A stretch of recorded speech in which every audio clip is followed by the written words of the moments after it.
ನಮ್ಮಪ್ಪ ಏನೇನು ಮಾಡಿದೆ ಅಂದೆಲ್ಲ, ವಿಷಜಲಾಶಯಾತ್ ವ್ಯಾಲರಾಕ್ಷಸಾತ್ ವರ್ಷಮಾರುತಾತ್ ವೈದ್ಯುತಾನಲಾತ್. ಇನ್ನೊಂದು, ನಮ್ಮಪ್ಪ ಬೆಂಕಿಯಿಂದ ನಮ್ಮನ್ನು ರಕ್ಷಣೆ ಮಾಡಿದೆ. ಯಾವ ಬೆಂಕಿ ಅದು? ಕಾಡುಗಿಚ್ಚು. ಮಲಗಿದೆ, ಯಾವ ಫೈರ್ ಇಂಜಿನ್ ಬಂದರೂ ಅದೆಲ್ಲ ಆರಿಸ್ಲಿಕ್ಕಾಗಲ್ಲ. ಕಾಡುಗಿಚ್ಚನ್ನೇನು ಆರಿಸತ್ತೆ? ಅದೆಲ್ಲ ಏನೋ ಸಣ್ಣ ಪುಟ್ಟದ್ದು ಬೆಂಕಿ ಬಿದ್ದು ಶಾರ್ಟ್ ಸರ್ಕ್ಯೂಟು, ಅದು ಆರಿಸ್ಬೇಕಾದ್ರೆ ಎಷ್ಟೋ ಸರ್ವನಾಶ ಆಗಿರತ್ತೆ. ಅಂಥದ್ದು ಕಾಡುಗಿಚ್ಚು ಬಂದುಬಿಡ್ತು. ಪರಮಾತ್ಮ ಕಾಲಿಯ ಮರ್ದನ ಮಾಡಿ ಆಚೆ ಬಂದು ಆ ರಾತ್ರಿ ಅಲ್ಲೇ ಮಲಗಿದ್ದಾರೆ ಯಮುನಾ ತೀರದಲ್ಲೇ. ಇದ್ದಕ್ಕಿದ್ದ ಹಾಗೆ ಸುತ್ತಲೂ ಉರಿತಾ ಇದೆ. ಮಧ್ಯದಲ್ಲಿ ಇವರೆಲ್ಲ ಮಲಗಿದ್ದಾರೆ, ಸುತ್ತಲೂ ಬೆಂಕಿ. ಕೃಷ್ಣ, ಏನು ಮಾಡೋದಪ್ಪ, ಏನಾದರೂ ಮಾಡು, ಈಗ ನೀವೆಲ್ಲ ಕಣ್ಣು ಮುಚ್ಚಿರಿ ಎಂದ. ಕೃಷ್ಣ, ಇನ್ನು 5 ನಿಮಿಷಕ್ಕೆ ಪರ್ಮನೆಂಟಾಗೇ ಮುಚ್ಚುತ್ತೀವೋ, ಈಗ ಬಾಯಿ ಮುಚ್ಚಿ ಎಂದ. ಈಗ ಬಾಯಿ ಮುಚ್ಚಿ ನಾ ಹೇಳಿದ್ದು ಕೇಳಿ. ಕಣ್ಣು ಮುಚ್ಚಿದ್ದಾರೆ. ಕಣ್ಣನ್ನು ತೆಗೆಯುವುದರಲ್ಲಿ ಕಾಡಿಗಿಚ್ಚು ನಾಶ. ಏನು ಮಾಡ್ದ ಅಂದರು? ಕುಡಿದು ಬಿಟ್ಟಂತೆ ದೇವರು. ಅಬಾಬಾಬಾಬಾ, ಕಾಡ್ಗಿಚ್ಚು ಕುಡಿದ್ನ? ಭಾರಿ ಆಶ್ಚರ್ಯ. ಯಾಕೆ ಕುಡ್ದ?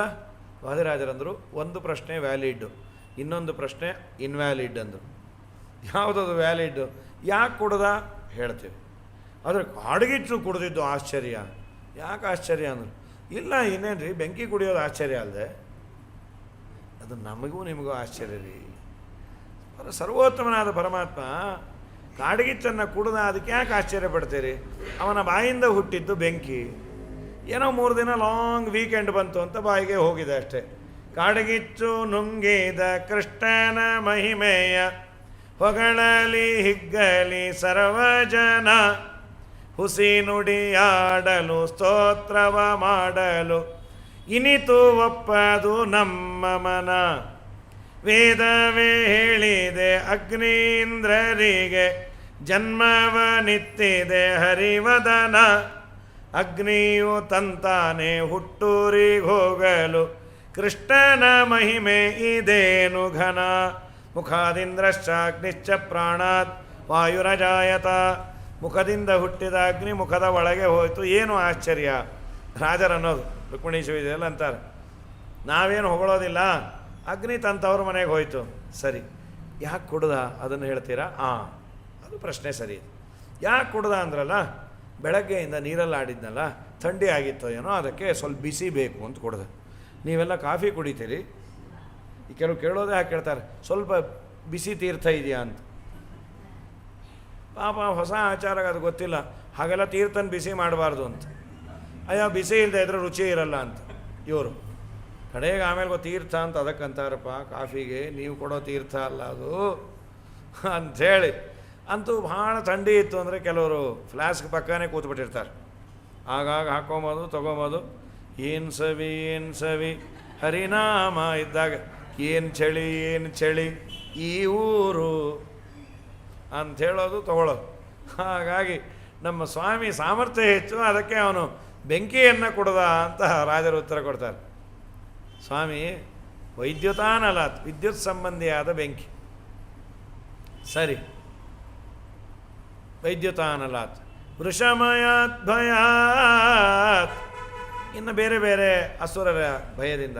ಕಡೆ ಹೇಗಂದರು, ನಾವು ಎಷ್ಟು ದಡ್ಡರು ಸ್ವಾಮಿ. ಯಾಕೆ ಅಂದರು, ಅಲ್ಲ 1 2 3 4 ಅಂತ ಯಾವಾಗ ಹೇಳಬೇಕು? 5 ಮಾತ್ರ ದೇವರು ರಕ್ಷಣೆ ಮಾಡಿ ಸಾವಿರಾರು ನಾವೇ ರಕ್ಷಣೆ ಮಾಡಿಕೊಂಡಿದ್ದರೆ ಇದರಿಂದ ಅಂತ ಅನ್ನಬೇಕು. ಎಲ್ಲವೂ ನಿಂದೆ. ನಾವು ಎಷ್ಟು ಪೆದ್ದಾಗಿ ಅದು ಇದು ಅಂತ ಹೇಳ್ತಾ ಇದ್ದೀವಿ. ವಿಶ್ವತೋಮುಖ ಎಲ್ಲ ಆ್ಯಂಗಲಲ್ಲಿ ಎಲ್ಲ ಸಂದರ್ಭದಲ್ಲಿ ನೀನಿಲ್ಲ ಅಂತಂದರೆ ನಾವಿಲ್ಲೇ ಇಲ್ಲ. ವಿಶ್ವತೋಮುಖಾತ್, ನೀನೇ ರಕ್ಷಣೆ ಮಾಡಿ. ನಮ್ಮಪ್ಪ ಇಷ್ಟು ರಕ್ಷಣೆ ಮಾಡಿ ನಮ್ಮನ್ನು ಈಗ ಕೈ ಬಿಡೋದಾ? ನೀನು ಕೈ ಬಿಡೋದೇ ಆಗಿದ್ದರೆ ಅವತ್ತೇ ಬಿಟ್ಬಿಟ್ಟಿದ್ರೆ ಚೆನ್ನಾಗಿರೋದಲ್ಲ. ಬಲಿ ಕೊಡೋ ಮುಂಚೆ ಚೆನ್ನಾಗಿ ಅಲಂಕಾರ ಮಾಡ್ತಾರೆ, ಅಲಂಕೃತ್ಯ ಶಿರಶ್ಛೇದ ಅಂತ. ಅದು ಸುಮ್ಮನೆ ಅದನ್ನು ಹೊಡಿಬಾರ್ದು, ಅದೇನೋ ಒಂದು ನಿಯಮ ಅದಕ್ಕೆ. ಪಾಪ ಚೆನ್ನಾಗಿ ಅಲಂಕಾರ ಮಾಡಿ ಆಮೇಲೆ ಕೊಲ್ಲೋದು. ಹಾಗೆ ಮಾಡ್ತಾಯಿದ್ದೀನಿ. ವಿಷಜಲಾಶಯಾತ್ ವ್ಯಾಲರಾಕ್ಷಸಾತ್, ಅಷ್ಟು ರಕ್ಷಣೆ ಮಾಡಿ ಹೀಗೆ ಮಾಡ್ತಾಯಿದ್ದೆ. ನಿಮ್ಮ ಜೀವನದಲ್ಲಿ ಆಧ್ಯಾತ್ಮಿಕವಾಗಿ ಚಿಂತನೆಯನ್ನು ಮಾಡ್ಬೋದು. ಅವತ್ತು ಗೋಪಿಕೆಯರಿಗೆ ರಕ್ಷಣೆ ಮಾಡಿದೆ. ನಮ್ಮಪ್ಪ ವಿಷಜಲಾಶಯಾತ್ ವಿಷ ತುಂಬಿದ ದೊಡ್ಡ ಜಲಾಶಯ ಅಂದರೆ ಸಂಸಾರ. ಇದು ದೊಡ್ಡ ಸಾಗರ. ಈ ಸಾಗರದಲ್ಲಿ ಬಿದ್ದಿದ್ದೇವೆ. ಸಂಸಾರ ಸಾಗರದಲ್ಲಿ ಬರೀ ವಿಷವೇ ತುಂಬಿದೆ. ತಿನ್ನುವ ಆಹಾರ contaminated, water contamination of water, contamination of air, food ಎಲ್ಲವೂ ಇದೆ. ಎಲ್ಲಕ್ಕಿಂತ ತುಂಬ ವಿಷ ಅಂದರೆ ಮನಸ್ಸು ತುಂಬ ವಿಷಪೂರಿತವಾಗಿದೆ. ಸಂಸಾರ ಸಾಗರದಲ್ಲಿ ಬಿದ್ದಿದ್ದೇವೆ. ತುಂಬ ವಿಷ ವರ್ತುಲದ ಮಧ್ಯೆ ಸಿಕ್ಕಿದ್ದೇವೆ. ವಿಷ ಜಲಾಶಯ. ಹೇ ಭಗವಂತ, ಈ ಜಲಾಶಯದಿಂದ ನೀನೇ ನಮ್ಮನ್ನು ಎತ್ಕೋಬೇಕು. ಯಾಕೆ ನೀ ಮೇಲೆ ಬರಲಿಕ್ಕೆ ಆಗ್ತಾ ಇಲ್ಲ ಕೃಷ್ಣ. ಯಾವ್ಯಾವುದೋ ಜಲಚರಗಳು ಗಟ್ಟಿಯಾಗಿ ಹಿಡಿದು ಎಳಿತಾ ಇದೆಯೋ, ಯಾವುದು ಅದು ಕಾಣಿಸ್ತಾನೇ ಇಲ್ಲಪ್ಪ. ಸ್ಮೂತಾಗಿ ಎಳಿತಾ ಇದೆ ಅದು, ಎಲೆಕ್ಟ್ರಾನಿಕ್ ಮೊಸಳೆ. ವ್ಯಾಸರ ನಮ್ಮ ಯಾದವಾರರಂತಾರೆ, ಪುತ್ರಾದಿನಕ್ರ ನಿಗ್ರಹೀತ ಶರೀರಕಸ್ಯ ವಾಸಿಷ್ಠ ಕೃಷ್ಣ ಮಮ ದೇಹಿ ಕರಾವಲಂಬಂ. ಹೇ ವೇದವ್ಯಾಸ, ನೀನೇ ಕೈ ಕೊಟ್ಟು ನನ್ನನ್ನು ಮೇಲೆ ಕರ್ಕೋ. ಯಾಕಪ್ಪ? ಪುತ್ರಾದಿ ನಕ್ರ ನಿಗ್ರಹೀತ. ಅವತ್ತು ಅವನಿಗೆ ಮೊಸಳೆ ಹಿಡ್ಕೊಂಡಿದ್ದು ಗೊತ್ತಿತ್ತು ಗಜರಾಜನಿಗೆ. ಮತ್ತು ಹಿಡ್ಕೊಂಡಿದ್ದು ಒಂದೇ ಮೊಸಳೆ. ನಮಗೆ ಹಾಳಾಗೋಗ ಹಿಡ್ಕೊಂಡಿದ್ದೇ ಗೊತ್ತಿಲ್ಲ. ಯಾಕೋ ಮೇಲೆ ಹೇಳೋಕ್ಕಾಗ್ತಾ ಇಲ್ಲ. ಯಾಕೋ ಸ್ಟಾರ್ ಸರಿ ಇಲ್ಲ ಅಂತೀವಿ. ಸ್ಟಾರಲ್ಲೋ ಅದು ಎಳೀತಾ ಇದೆ. ಅದು ಒಂದಲ್ಲ ನಮಗೆ. ಆದಿಪದೇನ ಪುತ್ರಾದಿ ಅಂದರು. ಮಗ, ಹೆಂಡತಿ, ಮಕ್ಕಳು, ಮನೆ, ಮಠ, ಏನೇನೋ ಸೆಳೆತಕ್ಕೆ ಒಳಗಾಗಿದ್ದೀವಿ. ಇದರಿಂದ ಆಗ್ತಾ ಇರೋದೇನು ಅಂದರೆ ಆಧ್ಯಾತ್ಮಿಕ ಸಾಧನೆ ಏನೂ ಆಗ್ತಾ ಇಲ್ಲ. ಯಾವುದೋ ಒಂದು ನಿಮಿತ್ತದಿಂದ ಬಿಡೋದೇ ಆಗತ್ತೆ. ಮಕ್ಕಳನ್ನು ಬೆಳೆಸೋದು, ಅವರನ್ನು ಒಳ್ಳೆ ಓದಿಗೆ ಹಚ್ಚೋದು, ಆಮೇಲೆ ಅವರು ಓದಿ ಚೆನ್ನಾಗಿ ಕೆಲಸಕ್ಕೆ ಸೇರ್ಕೊಂಡ ಮೇಲೆ ಆ ಮೊಮ್ಮಕ್ಕಳನ್ನು ಇವ್ರ ತಲೆ ಮೇಲೆ ಹಾಕೋದ್ರೆ ಅವರನ್ನು ನೋಡ್ಕೊಬೋದು. ಆ ಮುದ್ದಾಗಿ ಬೆಳೆಸಿ ಅವರು ಚೆನ್ನಾಗಿ ಈ ಅಜ್ಜಿ ತಾತ ಪ್ರೀತಿಯಿಂದ ತಿನ್ನಿಸಿದ್ದಕ್ಕೆ ಎಮ್ಮೆ ತಮ್ಮಣ್ಣ ಕೂತ್ಬಿಡತ್ತು. ತಾತ ನಿನ್ನ ಮೇಲೆ ಕೂತ್ಕೋತೀನಿ, ನೀನೇ ಕೂಸು ಮರಿ ಮಾಡು ತಾತ ಅಂತಾನೆ. ಪಾಪ ಚೌಳೆಕಾಯಿ ಇದ್ದಾಗಿದ್ದ ಅವನು. ಬೆನ್ನವು ನನ್ನ ಹೋಗಿ ಆನೆ ಮರಿ ಅಂತೀನಿ, ನೀನೇ ಆನೆ ಮರಿ ಇದ್ದಾಗಿದೆ. ಇಲ್ಲ, ನೀನೇ ಆಗಬೇಕು. ಕೂತು ಆ ತಾತ ಇಂಬ್ಯಾಲೆನ್ಸ್ ಆಗಿ ಸ್ವಲ್ಪ ಆ ಮಗು ಬಿದ್ದು ಅದಕ್ಕೆ ಸ್ವಲ್ಪ ಏಟು ಬಿದ್ದರೆ ಈ ತಂದೆ ತಾಯಿ ಬಂದು ಬೀಳಿಸ್ಬಿಟ್ರಂತೆ. ಯಾರನ್ನ ಅಂದರು? ಇನ್ಯಾರನ್ನ? ಕೂಸನ್ನ. ನಾ ಯಾಕೆ ಬೀಳಿಸ್ದೆ, ಅವನೇ ಬಿದ್ದ ಅಂದ. ಕ್ಯಾಚ್ ಹಿಡಿಯೋಕ್ಕೇನು ನಿಮಗೆ? ಅಯ್ಯ ಬಾಯಿ ಮುಚ್ಚು. ಕಾಫಿ ಲೋಟ ಹಿಡ್ಕೋಬೇಕಾದ್ರೆ ಅಲ್ಲಾಡ್ತಾ ಇದ್ದೀವಿ. ಶೇಖ್ ಅಬ್ದುಲ್ಲಾ ಅಂಡ್ ಕಂಪನಿ ಆಗಿದೆ ನಾನು. ನಿನ್ನ ಆ ಮಗುನ ಹಿಡಿಯೋದಂತೆ, ನೀವು ಹಿಡ್ಕೊಳ್ರಿ ಗೊತ್ತಾಗತ್ತೆ 3 ದಿನ ಅಂಥೇಳಿ ಏನೇನೋ ಸೆಳೆತ ಒದ್ದಾಡು ಸಾಯ್ತಾ ಇರ್ತೀವಿ. ಸಂಸಾರ ನಾನಾ ಥರದ ಸಮಸ್ಯೆ. ಕೆಲವು ಹೇಳ್ಕೊಂಬ ಹಾಗಿಲ್ಲ. ಈ ಕೆಲವು ಹೇಳಿದ್ರೆ ಮತ್ತೆ ಬೈತಾರೆ. ಅವ್ರ ಮುಂದೆ ಹೇಳಿಬಿಟ್ರಂತೆ, ನೀವು ನಿಮ್ಗೆ ಹೇಳಿರಲಿಲ್ಲ ಹೇಳಬೇಡಿ ಅಂತ. ನಾ ಹೇಳಿಲ್ಲ, ನೀವು ಹೇಳಿಲ್ಲ, ಅವ್ರ ಮುಂದೆ ಹೇಳಿದ್ರಲ್ಲ, ಅವ್ರ ಮುಂದೆ ಹೇಳಿದ್ದಾರೆ ಅಂಥೇಳಿ ಏನೇನೋ ರಗಳೆ. ಮತ್ತೆ ಮಾರನೇ ದಿನ ಹೇಳ್ತೀವಿ, ನೀವು ದಯಮಾಡಿ ಅವ್ರಿಗೆ ಹೇಳಲ್ಲ ಅಂದರೆ ಇನ್ನೊಂದು ಹೇಳ್ತೀವಿ ಅಂತ. ಆಯಿತು, ಹೇಳಲ್ಲ ಹೇಳಿ ಅಂಥೇಳಿ ಆಯಿತು, ಇದನ್ನೊಂದನ್ನು ಹೇಳಿಬಿಡ್ತೀವಿ, ಮತ್ತೆ ಇವ್ರು ಬಂದು ಉಗಿಯೋದು. ಏನೇನೇನೇನೇನೇನೋ ಸಂಸಾರದಲ್ಲಿ ಗೊಂದಲ. ದೇವರು ನಮ್ಮನ್ನು ತನ್ನಿಂದ ದೂರ ಮಾಡಿಕೊಳ್ಳಲಿಕ್ಕೆ ಸ್ಮೂತಾಗಿರೋದು ಕೆಲವನ್ನೆಲ್ಲ ಇಟ್ಕೊಂಡ್ಯಾನೆ. ಯಾವುದು ನಾವು ದೊಡ್ಡ ಸಾಧನೆ ಅಂತ ಇಟ್ಕೊಂಡಿದ್ದೀವಿ ಅದೇ ನಮ್ಮನ್ನು ಒತ್ತಿಟ್ಟುಬಿಡತ್ತೆ. ನಮ್ಮ ಶ್ರೀಪಾದರಾಜರಂತಾರೆ, ಮನೆಯಿಂದ ಸಂತೋಷ ಕೆಲವರಿಗೆ ಲೋಕದೊಳು, ಧನದಿಂದ ಸಂತೋಷ ಕೆಲವರಿಗೆ ಲೋಕದೊಳು, ವನಿತೆಯಂ ಸಂತೋಷ ಕೆಲವರಿಗೆ ಲೋಕದೊಳು, ಸುತನಿಂದ ಸಂತೋಷ ಕೆಲವರಿಗೆ ಲೋಕದೊಳು, ಇನಿತು ಅವರವರ ಸಂತೋಷ ಅವರಿಗಾಗಲಿ, ನಿನ್ನ ನೆನೆವ ಸಂತೋಷ ಎನಗಾಗಲಿ ರಂಗವಿಠಲ. ಇದೇ ಅಂದಿದ್ದಾರೆ. ಮನೆಯಿಂದ ಸಂತೋಷ. ದೇವರು ನೋಡಿ ತನ್ನನ್ನು ನೆನೆಸೋದು, ತನ್ನ ಆರಾಧನೆಯನ್ನು ಮಾಡೋದು, ಬಿಡಿಸಿಕೊಳ್ಳಲಿಕ್ಕೆ ಯಾವುದೋ ಅಯೋಗ್ಯರ ಸಹವಾಸ ಮಾಡ್ದ, ಇವನೇನೋ ಅಪೇಯವಾದದ್ದನ್ನು ಪಾನ ಮಾಡ್ದ, ಇನ್ನೇನೋ ಹೊಲಸು ತಿಂದ, ಆದ್ದರಿಂದ ದೇವರಿಂದ ದೂರ ಆದ ಅಲ್ಲ. ಯಾವುದು ಒಳ್ಳೆಯದು ಅಂತ ಅಂದ್ಕೊಂಡಿದ್ದೀವೋ ಅದೇ ಸಾಕಂತ. ಒಳ್ಳೆ ಮನೆಯನ್ನು ಕೊಡ್ತಾನೆ, ಭಾರೀ ಮನೆ ಚೆನ್ನಾಗಿ ಕಟ್ಟಿದ. ಅವತ್ತಿನಿಂದ ಅವನೆಲ್ಲ ಬಿಟ್ಬಿಡ್ತಾನೆ. ತೀರ್ಥಯಾತ್ರೆ ಬಿಡ್ತಾನೆ, ಪುರಾಣ ಬಿಡ್ತಾನೆ, ಒಂದೊಂದೇ ಮನೆಯಲ್ಲಿ ಮಾಡೋ ಶ್ರಾದ್ದ ಪಕ್ಷ ಬಿಟ್ಬಿಡ್ತಾನೆ. ಕೇಳಿದ್ರು, ರಾಯರೇ ನೀವೇನು ಪುರಾಣಕ್ಕೆ ಬರ್ತಾ ಇಲ್ಲ? ಸ್ವಂತ ಮನೆ ಆಯ್ತಲ್ಲ ಅದಕ್ಕೆ ಅಂತ. ಅಲ್ಲೇನು ಪುರಾಣದಲ್ಲಿ ಆಚಾರ ಹೇಳಿಲ್ಲಲ್ಲ ಸ್ವಂತ ಮನೆ ಆದವ್ರು ಬರಬಾರ್ದು ಅಂತ. ಅಯ್ಯೋ, ಆಚಾರ ಹೇಳಿಲ್ಲ ಪಾಪ.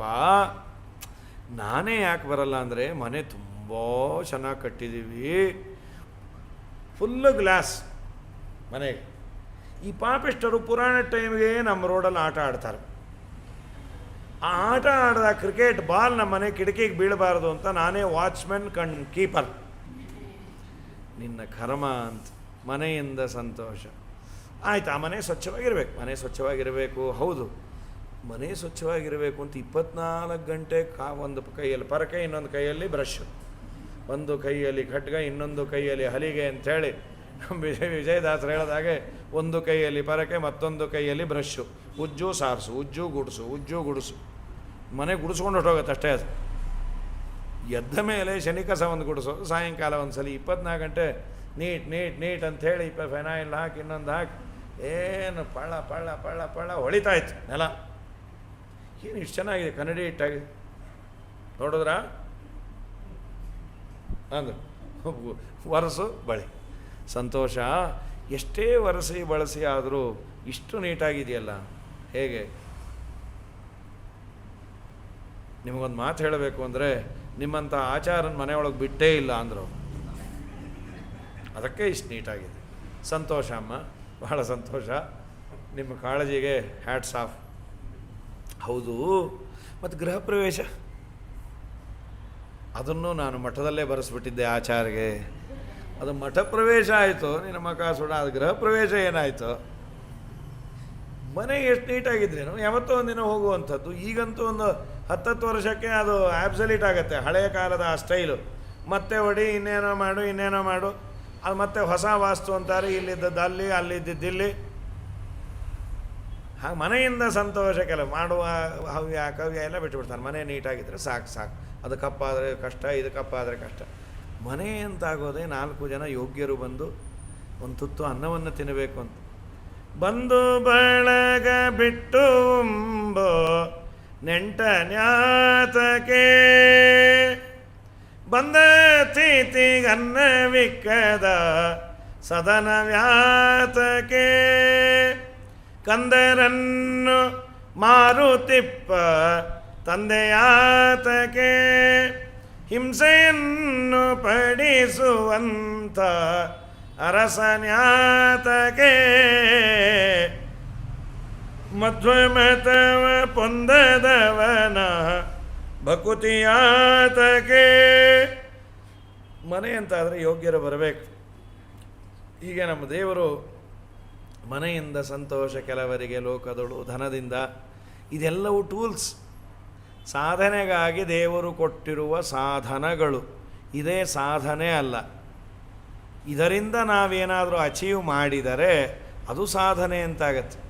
ಬರೀ ಮನೆಯಲ್ಲಿ 200 ಜನಕ್ಕಾಗುವಂಥ ಸಾಮಾನು ತಂದಿಟ್ಕೊಂಡ್ರೆ, 200 ಜನಕ್ಕೆ ಅಡುಗೆಗೆ ಏನೇನು ಬೇಕೋ ಎಲ್ಲ ಇದೆ. ಪಂಚಿತ್ರ ಇದೆ, ಬಾಣಲೆ ಇದೆ, ಫಸ್ಟ್ ಕ್ಲಾಸ್ ಆಗಿರೋ ಒಲೆ ಇದೆ. ಏನು ಉರಿಯತ್ತೆ ಗೊತ್ತಾ ಒಲೆ? ಕಟ್ಟಿಗೆ ಇಡುವ ಮುಂಚೆನೇ ಉರಿತಾ ಇರುತ್ತೆ ಅಂದ. ಅಬ್ಬೋ, ಬಳಸ್ತೀರಾ? ಓ ಇಲ್ಲಪ್ಪ, ಹಾಳಾಗ್ಬಿಟ್ರೆ ಕಷ್ಟ. ಮತ್ತೇನು ಮಾಡ್ತೀರಿ ಅಂದರು. ಅದನ್ನು ನಾವು ಆಯುಧ ಪೂಜೆ ದಿನ ದೀಪಾವಳಿ ಇದರಲ್ಲಿ ನವರಾತ್ರಿಯಲ್ಲಿ ಕೆಳಗಿಳಿಸಿ ಇದ್ದ ಪದಾರ್ಥಕ್ಕೆಲ್ಲ ಅರಶಿನ ಕುಂಕುಮ ಹಚ್ಚಿ ಒಂದು 10 ನಿಮಿಷ ಪಂಚಿತ್ರೆಯಲ್ಲಿ ನಮ್ಮ ಯಜಮಾನರು ಕೂತ್ಕೋತಾರೆ, ಬಾಣಲೆಯಲ್ಲಿ ನಾ ಕೂತ್ಕೋತೀನಿ. ನಿನ್ನ ತಲೆ ಅಂದರು. ಅದು ನೀ ಬಳಸಲ್ಲ, ಮಂದಿ ಕೊಡಲ್ಲ. ಯಾಕೋ ಅದು ಇದ್ದ ಪದಾರ್ಥವನ್ನು ಬಳಸು, ಇಲ್ಲ ಬಳಸೋರು ಕೊಡು. ಟೂಲ್ಸನ್ನು ಇಟ್ಕೊಂಬೋದಲ್ಲ, ಅದನ್ನೇನು ವಿನಿಯೋಗ ಮಾಡದೇ ಇದ್ದರೆ. ಹಾಗಾಗಿ ದೇವರು ಕೊಟ್ಟ ಈ ಎಲ್ಲ ಸಾಧನಗಳನ್ನು ದೇವರಿಗಾಗಿ ವಿನಿಯೋಗ ಮಾಡಲಿಲ್ಲ ಅಂತಂದರೆ ಅದಕ್ಕಿನ್ನ ದಡ್ಡತನ ಇನ್ನೇನು ಏನೂ ಇಲ್ಲ. ಅದಕ್ಕಂದರು ಪರಮಾತ್ಮ ವಿಷಜಲಾಶಯ, ವಿಷತುಂಬಿದ ಜಲಾಶಯ, ಅಲ್ಲಿ ಅನೇಕವಾದ ಮೋಹ ಜಾಲದಲ್ಲಿ ನಾನು ಸಿಕ್ಕಿ ಹಾಕಿಕೊಂಡೇನೆ, ಅದರಿಂದ ನನ್ನನ್ನು ಎತ್ತು. ಕಾಲರಾಕ್ಷಸಾತ್. ಸಾಮಾನ್ಯ ಸರ್ಪವನ್ನು ಕಾಲಕ್ಕೆ ಹೋಲಿಸ್ತಾರೆ, ಕಾಲ ಸರ್ಪ ಅಂತ ಹೇಳೋದು ಪದ್ಧತಿ. ನಮಗೂ ಅಂದರೆ ಸರ್ಪ ಬಂದು ಇಲಿಯ ಮೇಲೆ ಸರ್ಪ ಬಂದಂತೆ ಬರ್ತಾ ಇದೆ, ಏರಿ ಬರ್ತಾ ಇದೆ ಅಂತ ಭಾಗವತದಲ್ಲೂ ಹೇಳ್ತಿರ್ತಾರೆ. ಅದು ಹಾಗೆ ನಮಗೂ ಕಾಲಸರ್ಪ ದಿನೇ ದಿನೇ ಕಳೆದು ಹೋಗ್ತಾ ಇದೆ. ಅದರಲ್ಲೂ ಸುಖವಾಗಿದ್ದಾಗ ಗೊತ್ತೇ ಆಗೋದಿಲ್ಲ, ಟೈಮ್ ಪಾಸ್ ಆಗಿತ್ತು. ಟೈಮ್ ಪಾಸ್ ಆಗ್ತಾ ಇರತ್ತೆ. ವರ್ಷ ಮಾರುತಾತ್. ವರ್ಷಧಾರೆಯಿಂದ, ಗಾಳಿ ಮಳೆಗಳಿಂದ ಒಂದಾಯಿತು. ನಾನಾ ತರಹದ ಈ ಸಾಧನೆಗಳಿಗೆ ಪ್ರತಿಬಂಧಕವಾದದ್ದು. ಏನೋ ಒಂದು ನಿಮಿತ್ತದಿಂದ ಪೂಜಾ ಬಿಡೋದು, ಏನೋ ನಿಮಿತ್ತದಿಂದ ಪಾಠ ಬಿಡೋದು, ಏನೋ ನಿಮಿತ್ತದಿಂದ ಪ್ರವಚನ ಬಿಡೋದು. ನಿತ್ಯದಲ್ಲಿ ನಾನು ಮಾಡುವ ಪಾರಾಯಣವೋ, ನಾನು ಮಾಡಬೇಕಾದ ಕೆಲಸವನ್ನು ಏನೋ ಒಂದು ಕಾರಣ, ಎಲ್ಲಿರಿ ಮಳೆಗಾಲ, ಎಲ್ಲಿ ಹೋಗೋದು, ಸರಿ ಮನೇಲಿ ಕೂತು ಪಾರಾಯಣ ಮಾಡ್ಬೋದಲ್ಲ, ಅದೇ ಬೇಜಾರಾಗ್ಬಿಟ್ಟಿದ್ರೆ. ಇಷ್ಟು ಮಳೆ ಬಂದರೆ ಪಾರಾಯಣಕ್ಕೂ ಬೇಜಾರಪ್ಪ. ಪಾರಾಯಣ ಮಾಡೋಕ್ಕೆ ಬೇಜಾರೋ, ಪಾರಾಯಣಕ್ಕೆ ಬೇಜಾರೋ. ಆ ಥಂಡಿಲಿ ಏನೋ ಅಕ್ಷರಗಳೇ ಕಾಣಲ್ಲ, ಪುಸ್ತಕ ಎಲ್ಲ ಒದ್ದೆ ಆಯಿತು ಅಂಥೇಳಿ ಏನೇನೋ ವರ್ಷ ಮಾರುತಾತ್ ವೈದ್ಯುತಾನಲಾತ್, ವಿದ್ಯುತ್ ಸಂಬಂಧಿಯಾದ ಅನಿಲ, ಬೆಂಕಿ, ನಾನಾ ತರಹದ ಕಾಡ್ಗಿಚ್ಚು. ಪಂಚಮಸ್ಕಂದ ಭಾಗವತದಲ್ಲೇ ಹೇಳ್ತಾರೆ ಕಾಡ್ಗಿಚ್ಚು ಅಂತ. ಅಲ್ಲಿ ಸಂಸಾರಕ್ಕೂ ಹಾಗೂ ಒಬ್ಬ ವ್ಯಾಪಾರಿಗೂ ಕಂಪ್ಯಾರಿಟಿವ್ ಸ್ಟಡಿ ಇದೆ, ಎಲ್ಲ ಅನೇಕ ಬಾರಿ ಕೇಳಿದ್ದೀರಿ. ಜಡಭರತೋಪಾಖ್ಯಾನದಲ್ಲಿ ಜಡಭರತರು ಅಂತಾರೆ ಕಾಡ್ಗಿಚ್ಚು ಅಂದರೆ ನಮ್ಮ ಸಂಸಾರದಲ್ಲಿ ಯಾವುದು, ನಮ್ಮ ಮನೆಯೇ ಕಾಡ್ಗಿಚ್ಚು ಅಂದರು. ಇವನಿಗೆ ಬರುವ ಸಂಪಾದನೆಗೂ ಮನೆಯ ಖರ್ಚಿಗೂ ವ್ಯತ್ಯಾಸ ಬಂದರೆ, 10 ರೂಪಾಯಿ ಸಂಪಾದನೆ 20 ರೂಪಾಯಿ ಖರ್ಚಿದ್ರೆ ದಿನಾ ಬೈಸ್ಕೊಳ್ಳೋದೇ ಆಗತ್ತೆ ಮನೇಲಿ. ಅದೇ ಕಾಡ್ಗಿಚ್ಚು, ಭಯ ಆಗತ್ತೆ ಮನೇಲಿ. ಯಾವಾಗಲೂ ಹೀಟ್ ಮೈಂಟೈನ್ ಆಗ್ತಾ ಇರತ್ತೆ. ಈಗ ಆ ಪರಿಸ್ಥಿತಿ ಇಲ್ಲ, ಹಿಂದೆಲ್ಲ ಇತ್ತು ಪಾಪ. ಬಡತನ ಇರೋದು, ಶಾಲೆಗೆ ಹೋಗಿ ಮಕ್ಕಳು ಬಂದ್ಬಿಡೋರು, ಯೂನಿಫಾರ್ಮ್ ಇಲ್ಲ ಅಂತನೋ ಅಥವಾ ಅವರನ್ನು ಫೀಸ್ ಕಟ್ಟಿಲ್ಲ ಅಂಥೇಳಿ ರಿಸಲ್ಟ್ ಅನೌನ್ಸ್ ಮಾಡಿದೆ ವಿಥೆಲ್ಡ್ ಅಂತ ಹಾಕಿ ಎಷ್ಟು 50-100 ಇರೋದು, ಹೆಚ್ಚಿಂದು ಫೀಸ್ ಇಲ್ಲ, 50 ರೂಪಾಯಿ ಗೌರ್ಮೆಂಟ್. ಅದು ಪಾಪ ಏನೂ ಇರ್ತಿರ್ಲಿಲ್ಲ. ಆ ಮಗುವಿಗೆ ಅವಮರ್ಯಾದೆ 10 ಜನದ ಹುಡುಗರ ಮುಂದೆ ನಂಗೆ ಟೀಚರ್ ಬೈದು ಬಿಟ್ರು ಅಂತ ಹೋ ಅಂತ ಅಳ್ತಾ ಅಮ್ಮನ ಮುಂದೆ ಅನ್ನೋದು. ಆ ಅಮ್ಮ ಅದಕ್ಕೆ ಹೊಡೆದು, ಆ ಗಂಡ ಬಂದು ಯಾಕೆ ಹೊಡಿತೆ, ಮುಚ್ಚು ಬಾಯ್, ಹೊಡಿಬೇಡ ನಮ್ಮ ಕೂಸೋದು. ನಿಮಗೇ ಹೊಡಿಬೇಕು, ನೀವಂತೂ ಸಿಗಲ್ಲ, ನಿಮಗ್ಯಾಕೆ ಬೇಕಿತ್ತು ಮದುವೆ ಅಂತ ಅವನಂದು. ಅವನಂತ ನನಗೂ ಯಾಕೆ ಬೇಕಿತ್ತು ಅಂತ ಈಗ ಅನ್ನಿಸ್ತಾ ಇದೆ ಆದಮೇಲೆ. ಮೊದಲೇ ಗೊತ್ತಾಗಿದ್ರೆ ಆಗ್ತಾ ಇರಲಿಲ್ಲ. ತುಂಬ ಬಡತನ ಇತ್ತು ಪಾಪ. ಸಂಸಾರವನ್ನೇ ಕಾಡ್ಗಿಚ್ಚಂದರು. ಬರುವ ಸಂಪಾದನೆ ಚೆನ್ನಾಗಿದ್ದು ಮನೆಯಲ್ಲಿ ಸುಖವಾಗಿದ್ದರೆ ಅಡ್ಡಿ ಇಲ್ಲ, ಇಲ್ಲಾಂದರೆ ನಾನಾ ತರಹದ ಸಮಸ್ಯೆ. ಈಗ ಇನ್ನೊಂದು ಥರ ಹೀಟಪ್ ಇರುತ್ತೆ ಅಂದ್ಕೊಳ್ರಿ. ಹಣ ಇದೆ ಒಂದು ರೀತಿ, ಆದರೆ ಬೇರೆ ಬೇರೆ ತರಹದ ಏನೋ ತಲೆಬಿಸಿಗಳೀಗ. ಏನೋ ಯಾರೋ ಪುರಂದರ ಬಿಟ್ಟರೆ ಏನಾಗುತ್ತೋ ಏನೋ ಯಾರು ಬರ್ತಾರೋ ಯಾರೂ ಇಲ್ಲ, ನಮಗಿಲ್ಲ, ಎಲ್ಲ ಇದ್ದಾರೆ ರೀ, ಸುಮ್ಮನೆ ಇದ್ದಾರೆ, ಈ ತರಹದ ಸಮಸ್ಯೆ. ಅಂತೂ ನಮ್ಮ ಮನೆಯನ್ನೇ ಕಾಡ್ಗಿಚ್ಚು ಅಂತ ಭಾಗವತ ಅಂದದ್ದು ನಾವೆಲ್ಲ ಭಾಗವತ ಪ್ರತಿಪಾದ್ಯರೇ. ಒಂದು ರೀತಿಯಲ್ಲಿ ಏನೋ ಒಂದು ತಲೆಬಿಸಿ ಇರುತ್ತೆ ಮನೆಯಲ್ಲಿ, ಯಾವುದೋ ಒಂದು ತಲೆಬಿಸಿ. ಇಲ್ಲ ಮಗ ಮಾತು ಕೇಳಲ್ಲ, ಇಲ್ಲ ಸೊಸೆ ಮಾತು ಕೇಳಲ್ಲ, ಅಥವಾ ಸೊಸೆ ಮಾತನ್ನು ಮಗ ಕೇಳ್ತಾನೆ ಅಂತ ಬೇಜಾರು. ಅಲ್ರಿ ಅವನೇನಾದರೂ ಕೇಳ್ಕೊಳ್ಳಿ, ನಿಮ್ಮನ್ನು ನೋಡ್ಕೋತಾ ಇದ್ದಾನೆ, ಆದರೂ ಅವಳ ಮಾತು ತುಂಬ ಕೇಳ್ತಾನಪ್ಪ, ಅದೇ ಬೇಜಾರು. ಕೇಳ್ಕೋವಲ್ನ ಯಾಕೆ, ನಿಮಗೇನಾದರೂ ಮಾಡ್ತಾನಾ? ಅದೇ ನಮ್ಗೆ ಅವಳ ಮಾತು ಕೇಳದೇ ಇದ್ದರೆ ಸಾಕು, ನಮಗೇನೂ ಮಾಡೋದು ಬೇಡ ಅಂತ. ಇದು ಯಾಕೆ ಬೇಕು? ಏನೋ ಕಟ್ಟಿರ್ತೀರಿ, ಅವ್ರ ಮಾತು ಏನೋ ಕೇಳ್ತಾನೆ. ನೀನು ಊಟ ತಿಂಡಿ ಮಾಡಾಕೊಂಡಿದ್ದಾನಲ್ಲ, ಇದು ನಮ್ಮದು ತಪ್ಪಿದೆ ಹಿರಿಯರದು. ಏನೋ ಕೇಳ್ತಾನೆ, ಕೇಳಲೇಬೇಕಾಗತ್ತೆ ಅನಿವಾರ್ಯವಾಗಿ, ಏನು ಬಿಟ್ಕೊಡ್ಲಿಕ್ಕಾಗುತ್ತೆ. ಈಗಿನ ಕಾಲದಲ್ಲಿ ಕೇಳಲಿಲ್ಲ ಹೊಟ್ಟು ಹೋಗ್ತಾರೆ ಅವರು. ಕೇಳದೆ ನೀವು ನನ್ನ ಮಾತು ಕೇಳ್ತಾ ಇಲ್ಲ, ಆದ್ದರಿಂದ ನಾನು ಇನ್ಯಾರಿಗೋ ಹೇಳ್ತೇನೆ ಅಂತ. ಬೇಡವ್ವ, ನೀನೇ ನನ್ನ ಮುಂದೆ ಹೇಳು, ಏನು ಹೇಳ್ತೀವೋ ಹೇಳು ಅಂತೆ. ಸೊ ನಿನಗೇನೋ ಪಾಪ ಎರಡನ್ನೂ ಬ್ಯಾಲೆನ್ಸ್ ಮಾಡಿಕೊಂಡು ಊಟ ತಿಂಡಿ ನೋಡ್ಕೊಂಡಂತೂ ಇದಾನಲ್ಲ, ಅದೇ ದೊಡ್ಡ ಭಾಗ್ಯ. ಏನೋ ಇದು ಸಮಸ್ಯೆ, ಹಿರಿಯರಿಗೆ ಇವರು ಮಾಡ್ತಾ ಇಲ್ಲ ಅಂತ ಅವರು ನಾವೆಷ್ಟು ಮಾಡಿದ್ರು ಇವರು. ಮತ್ತು ಅದರಲ್ಲಿ ಈ ಪ್ರಶ್ನೆ ಬರುತ್ತೆ, ನೀವೆಷ್ಟು ಮಾಡಿಬಿಟ್ಟಿರೋ ನಿಮ್ಮ ಅತ್ತೆ ಮಾವಂಗೆ. ಅವರು ಮಾಡಿಸ್ಕೊಂಬೋಕ್ಕಿರಲೇ ಇಲ್ಲ, ಹೊಟ್ಟೋದ್ರು, ನಮ್ಮ ಕರ್ಮ, ಅವ್ರು ಹೋಗಿದ್ದೇ ನಿಮ್ಮ ಕೈಗೆ ಸಿಕ್ಕು ಅಂತ ಇವ್ರು ಅನ್ನೋದು. ಏನೇನೋ ಒಟ್ಟು ಸಂಸಾರದಲ್ಲಿ ನಾನಾ ತರಹದ ಸಮಸ್ಯೆ. ಸಾಕಪ್ಪ, ಕಾಡ್ಗಿಚ್ಚಿನಿಂದ ರಕ್ಷಣೆ ಮಾಡಿದೆ, ಮನೆಯೇ ಕಾಡ್ಗಿಚ್ಚು. ಸ್ವಾಮಿ ನೆಮ್ಮದಿ ಶಾಂತಿಯನ್ನು ಕೊಟ್ಟು ಒಂದಿಷ್ಟು ಸಾಧನೆಯನ್ನು ಮಾಡಿಸು. ಮಾನಸಿಕವಾದ ನೆಮ್ಮದಿ ಇಲ್ಲದೆ ಇದ್ದರೆ ಎಲ್ಲಿಂದ ಸಾಧನೆ ಮಾಡೋದು? ವ್ಯಾಲ ರಾಕ್ಷಸಾತ್, ವರ್ಷ ಮಾರುತಾತ್, ವೈದ್ಯುತಾನಲಾತ್, ವೃಷಮಯಾತ್ ಭಯಾತ್, ಇನ್ನು ಬೇರೆ ಬೇರೆ ನಾನಾ ತರಹದ ಭಯ, ವಿಶ್ವತೋ ಮುಖ, ನಾನಾ ತರಹದ ಸಮಸ್ಯೆಗಳಿಂದ ನೀವು ನನ್ನನ್ನು ರಕ್ಷಣೆ ಮಾಡು. ಏನಾದರೂ ಸಾಧನೆ ಆಗಿದೆ ಅಂದರೆ ಅದು ನಿನ್ನಿಂದ, ನೀನು ಒಳಗೆ ನಿಂತು ಮಾಡಿಸ್ತಾ ಇರೋದು ಅನ್ನುವ ಚಿಂತನೆಯನ್ನು ಮಾಡುವ ಬುದ್ಧಿಯನ್ನು ಕೊಡು ಅಂಥೇಳಿ ಆಧ್ಯಾತ್ಮಿಕವಾಗಿ ಒಂದು ಚಿಂತನೆ ಅವರು ಅವತ್ತಿನ ಕಾಲಕ್ಕೆ ಬೇಡಿದರು. ನಮಗೂ ಇವತ್ತು ಆ ಪರಿಸ್ಥಿತಿಯೇ ಇದೆ. ಅವರು ದೇವರನ್ನು ನೋಡಿದರೂ ನಾವು ನೋಡೇ ಇಲ್ಲ. ನಾನಾ ತರಹದ ಈ ಸಮಸ್ಯೆಗಳು, ವಿಷಜಲಗಳು, ಎಲ್ಲನೂ ಈ ಬೋರ್ವೆಲ್ಲು 600-700 ಅಡಿ ಕೆಳಗಿಂದು ನೀರು ಕುಡಿಬೇಡ್ರಿ ಅಂತ. ಈಗ 600-700 ಕೆಳಗೆ ಹೋಗದೇ ಇದ್ದರೆ ನೀರೇ ಬರೋದಿಲ್ಲ. ಈ 200-300ಕ್ಕೆಲ್ಲ ಹೋಯ್ತು ಈಗ, ಅದು ಶ್ರೀಮಂತ ಆಗ್ಬಿಟ್ಟಿದೆ. 600-700 ಅಡಿಗೆ ಹೋದರೆ ಒಂಚೂರು ಕಣ್ಣೀರು ಬಂದಾಗ ಬರುತ್ತೆ.